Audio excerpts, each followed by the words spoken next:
So hi, I'm Sonder. I'm a lucid dreamer, and I had a lucid dream world which has some good philosophical and technological ideas in it. I intended to turn it into a film, a book, or a game, or something. So if you are a film producer and can help me, give me a shout. So my secret is that I dream of a better world, literally.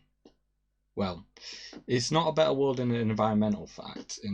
It's much worse environmentally. So global warming's come into effect, and there's a lot of flooding. Uh, Tectonic plates are shifting, and a lot of desertization has happened within the whole planet.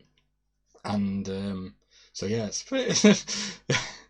It's some sense it's not very good at all, but the sense that it's a better world is that humanity have come together. We've decided that cooperation is much better, and I walked around this world and I've seen it for a period of. I was dreaming for a period of 6 months in the real world time, and I visited many places in this world.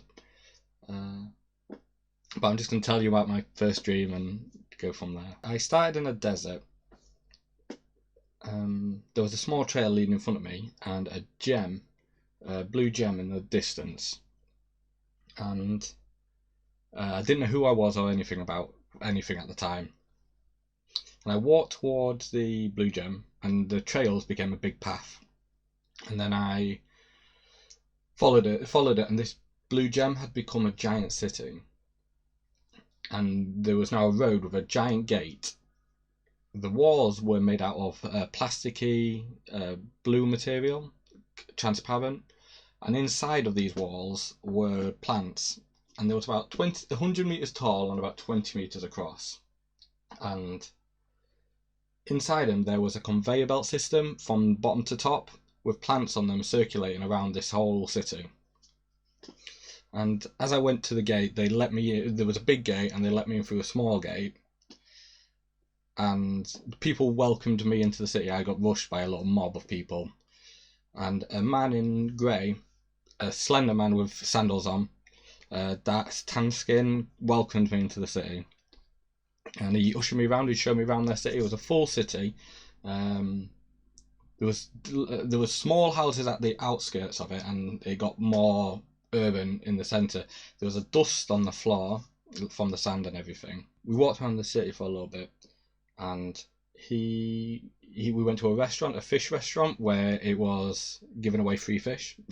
It was free food restaurant in the city, but he explained to me, it was quite a long conversation, that some people, everyone can eat in this restaurant, and some people can open their own restaurants and you can go to their restaurants. So it's not a monopolization of you have to eat at the free place, but it's about there is always food for everyone. Oh, that's the general idea. And we was eating fresh fish. And he told me a little bit about the fresh fish, but that'll be later, not at this period. And then we walked around the city, a few different areas, like the Bohemian Arts Centre, which was quite cool. And in the centre of the city, there was a giant tower, like the CT tower, with a dome on the outside, on a spike with a disc dome on the top. And we went to the top of this, and the elevators opened, and there was many people around. And in the centre, straight as the elevator doors opened, there was a big console which took up a lot of the room, and there was a world map on it with different dots flashing about. There was different coloured dots, and he explained to me that each dot is another settlement. So we're in this one in the desert, which was in the Middle East. And each one is settlements. Some of them, the green ones, are settlements that have already been constructed. And flashing red dots were incidents that were happening. And that was the end of my first dream there at that point. But each subsequent dream after that, when I could go to this world, I could start and go into the centre tower. And looking at the dots, I could go to each one of these civilizations. And that's how I travelled around this world. And some of the things that I learned about this world were the the technology, the transport they used, the politics and the economy, how some of this worked, some of their spiritual beliefs, some of their fandoms and stuff like that, how they get enough food and power for the world. I went to some of their factories and I went on a rescue mission with them. They took me along, and how they set up these new settlements. I'm quite technological based, and I was very intrinsically asking how stuff worked along it. And if I had a dream about something, the next night I would ask them more questions. I would think about it and then ask them more questions about how it worked. So that's how I've got quite a deep understanding of it. So the next video, so I'm gonna leave it there at the beginning just to give people a taste, and if anyone's interested you can listen to some more. My dreams are quite conversation heavy, so it's just film based, so I'm just watching them as a film. The next one I'm going to do is about some of the technology that they used.